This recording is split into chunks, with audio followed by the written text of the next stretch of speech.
Halos, कैसे हैं? तो कोरोना काल में सब परेशान हैं।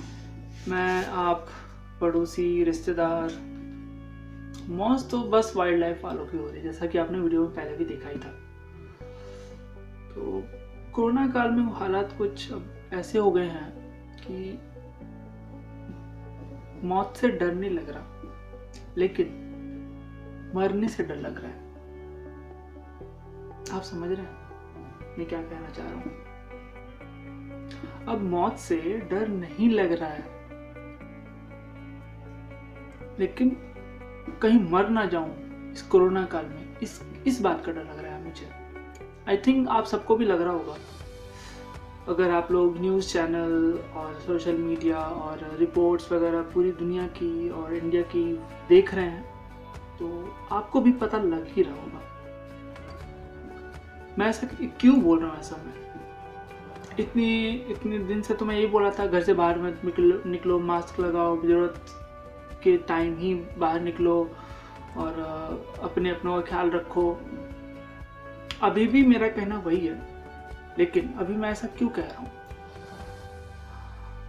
उसका बस छोटा सा कारण है कि जो तस्वीरें मैं देख रहा हूँ, मतलब जो कहानी आजकल हो रही है कोरोना के कारण, और जो कोरोना के बाद हो रहा है, मतलब कोरोना से जो लोग मर रहे हैं उनके साथ, और जो कोरोना के पेशेंट नहीं थे और वो किसी कारण से मर गए उनके साथ भी क्या हो रहा है उनके साथ। उनको मतलब 2 गज जमीन नहीं मिल रही उनको। शमशान घाट में मना कर देते हैं कि नहीं, इस लाश को यहाँ नहीं जलाने देंगे। अगर मैं ऐसी बात नहीं कर रहा हूँ, मेरे पास कुछ एग्जाम्पल्स हैं, आप उनको गूगल पे सर्च करके देख सकते हो कि मैं कहानी तो नहीं बना रहा कहीं। सूरत में एक बुजुर्ग एक्सपायर हो गए और उनको कोरोना था। तो जैसे ही उनका कोरोना पॉजिटिव हुआ, एक तो सबसे पहले उनको फैमिली वाले उनसे सेपरेट हो गए, यहाँ तक कि उनको देखने तक नहीं जाते थे। वैसे तो देखने नहीं जाया जाता, लेकिन एक होता है ना, हाल चाल लेते हैं और फ़ोन से बातचीत कर लिया। तो इतना भी उनके साथ नहीं हो पाया। और जब प्रशासन ने उनके घर वालों को इन्फॉर्म किया कि आपके जो रिलेटिव हैं, जो कि बुजुर्ग थे, वो एक्सपायर हो गए हैं,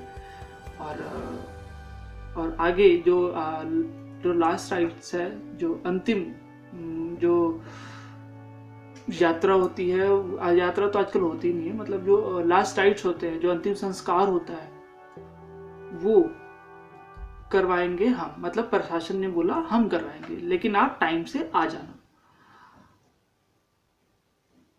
वो आए, उनके फैमिली वाले आए, लेकिन शमशान घाट में एंटर तक नहीं किया। दूर से ही बस में अपने अपने कारों में बैठ करके देखा कि चिता जल रही है। जब चिता जल गई, फिर वो चले गए।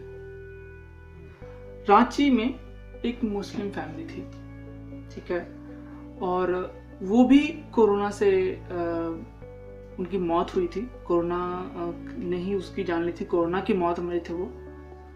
तो उनको जब कब्रिस्तान ले जाया गया, तो कब्रिस्तान में उनको घुसने से रोक दिया गया कि नहीं, आप नहीं रुक सकते, ये कोरोना वाले पेशेंट हैं, इसको हम यहाँ नहीं दफनाने देंगे। हो सकता है इस लाश को यहाँ दफनाने से और किसी को कोरोना फैल जाए। तो फिर वो दूसरे कब्रिस्तान ले गए। जो होता है ना कि एक गांव में चलो एक ही कब्रिस्तान है, तो आसपास के गांव में कब्रिस्तान में ले गए, वहाँ भी मना कर दिया, वहाँ भी उन्होंने ताला लगा दिया कब्रिस्तान पे ही। ज़्यादातर कब्रिस्तान जो होते हैं गांव में खुले होते हैं, लेकिन अब धीरे धीरे सिविलाइज्ड होते जा रहे हैं, तो वहाँ भी गेट वगैरह बने हुए हैं। तो वहाँ उन्होंने क्या किया, ताला लगा दिया।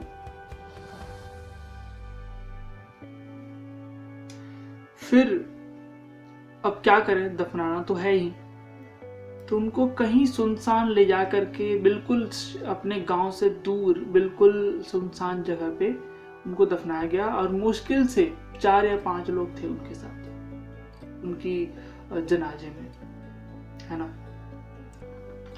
आगे एक कहानी है दंतेवाड़ा की। दंतेवाड़ा जिला आप शायद ना जानते हो, गूगल पे सर्च कीजिएगा पता लग जाएगा। तो वहाँ एक 22 साल का युवक, मतलब मुझसे भी छोटा, तो उसकी मौत हो गई, लेकिन वो कोरोना से नहीं हुई, उसकी किसी नॉर्मल कॉज से उसकी मौत हुई। तो जब फैमिली वाले बॉडी को लेकर के एम्बुलेंस के साथ अपने गांव जा रहे थे, उसके घर की लास्ट राइट्स करके, क्योंकि जहाँ तक अपने अपने धर्म में, हर समाज में लास्ट राइट में कुछ ना कुछ घर पहले ले जा करके, फिर नहा धुला करके, फिर भी और भी कुछ काम होता है, राइट। तो हुआ ऐसा कि जब वो हॉस्पिटल से एम्बुलेंस लेकर के गांव घुस रहे थे, तो गांव में उनको घुसने ही नहीं दिया गया।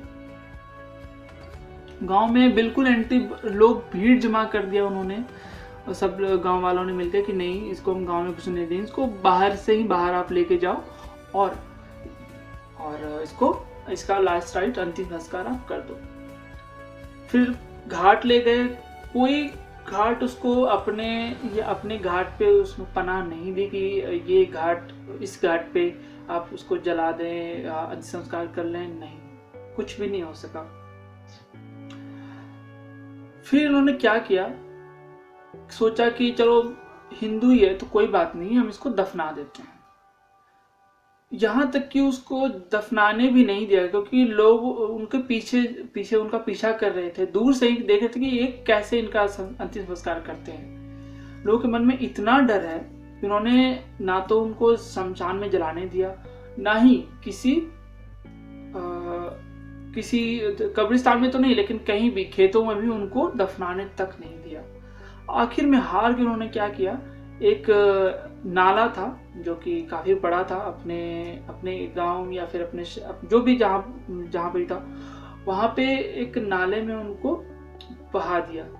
और बहाने के बाद जो भी आखिरी जो भी रीति रिवाज, विधि विधान होता है, वो नाले के पास ही उन्होंने कर दिया, और ऐसे उनका अंतिम संस्कार हुआ। तो ये थी कहानी दंतेवाड़ा की। और एक कहानी मैं आपको और बताता हूँ, नहीं, 2 कहानी मेरे पास। और आप लोगों ने सुना होगा कि कोई भी व्यक्ति कितना प्रसिद्ध है वो तब पता चलता है एग्जैक्टली जब उसके जनाजे में या फिर उसकी शव यात्रा में कितने लोग आए होते हैं। ऐसा मैंने भी सुना है और कई दफा देखा भी है। और क्योंकि मैं भी एक गांव से बिलोंग करता हूं, और ये सब चीज़ें मैंने अच्छी तरह देखी है कि कोई धन धान्य, कोई बड़ा इंसान इन द सेंस पैसे वाला नहीं, हाँ, जिसका बहुत नाम होता है, बहुत गुडविल होता है अपने एरिया में, ऐसे लोगों की जब शव यात्रा निकलती हो, चाहे हिंदू हो या मुस्लिम हो या सिख हो या ईसाई हो, बहुत लोग जमा होते हैं, बहुत इकट्ठा होते हैं। ठीक, तो ऐसे ही एक पेशेंट जिनका नाम था निर्मल सिंह खालसा, और ये पद्मश्री भी इनको मिला था। तो मुझे ऐसे कहना चाहिए, पद्मश्री श्री निर्मल सिंह खालसा। आप गूगल में इसको सर्च कर सकते बाकायदा। इसमें ऐसा हुआ कि जब इनको शमशान ले जाया गया, तो पहले शमशान ने तो बिल्कुल ही मना कर दिया कि नहीं, हम तो यहाँ इनको जलने देंगे ही नहीं। फिर वो दूसरे शमशान ले गए, और कोई ऑप्शन भी नहीं था। दूसरे शमशान ने भी मना कर दिया, नहीं, हम ये इस लाश को यहाँ जलने नहीं दे सकते, कोरोना के पेशेंट है, सबको पता था। लेकिन और तीसरे शमशान उनको ले गए, तो तीसरे शमशान में भी हाथ जोड़ लिए कि भैया माफ कर दो, हम ऐसे इस पेशेंट की जो भी हैं, लेकिन ये कोरोना से ग्रसित थे, कोरोना के कारण इनकी मौत हुई थी, इसलिए इनको हम यहाँ जलाने नहीं देंगे। फिर उन्होंने किसी तरह, क्योंकि ज़्यादा लोग तो आए नहीं थे, मुश्किल से 20 लोग भी नहीं होंगे, जैसा कि मैंने वीडियो में देखा था, मुश्किल से 20 लोग भी नहीं थे, जो कि बहुत ही फेमस और बहुत ही गुडविल वाले ये इंसान थे, और उनकी मौत हुई थी कोरोना के कारण, तो ज़्यादा लोग नहीं थे। तो उन्होंने अपने ही खेत में, किसी और के खेत नहीं या फिर किसी कब्रिस्तान में, अपने ही खेत में इनको आखिर में दफन कर दिया। और एक केस है ये साउथ इंडिया से, ये तमिलनाडु में एक डॉक्टर थे, एक शुगर स्पेशलिस्ट डॉक्टर थे, जो मधुमेह होता है वो शुगर स्पेशलिस्ट डॉक्टर थे, और वो इलाज करते करते ही उनको कोरोना हो गया था। तो कोरोना हो गया उनके से, उनकी मौत हो गई। जब उनके पार्थिव शरीर को जब वो अपने घर ले जाए जा रहे थे एम्बुलेंस से, तो गांव वालों ने मना कर दिया, स्ट्रिक्टली मना कर दिया कि नहीं, इनको हम यहाँ लाने नहीं देंगे, आप बाहर कहीं ले जाइए। बात आई फिर दफनाने की। फिर दफनाने में भी वही कहानी, जो भी दफनाने में लोग, एक तो लोग कम थे और मुश्किल से 6-7 लोग थे, 4 कांधे देने वाले थे और 2-3 अपने परिजन थे।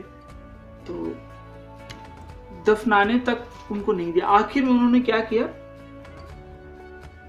बस्ती से दूर एक जंगल में, बिल्कुल घना जंगल होता है, उस घने जंगल में उन्होंने उनको दफना दिया और वहीं जो भी लास्ट राइट थे, अंतिम संस्कार थे, उनको कर दिया।